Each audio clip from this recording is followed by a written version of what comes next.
Hola, aquí les dejo los avances del Chevrolet Velar. Vean.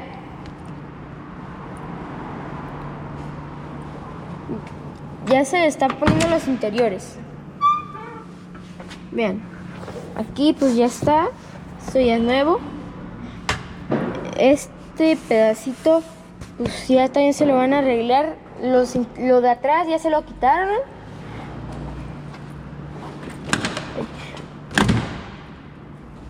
Y de frente pues faltan los faros.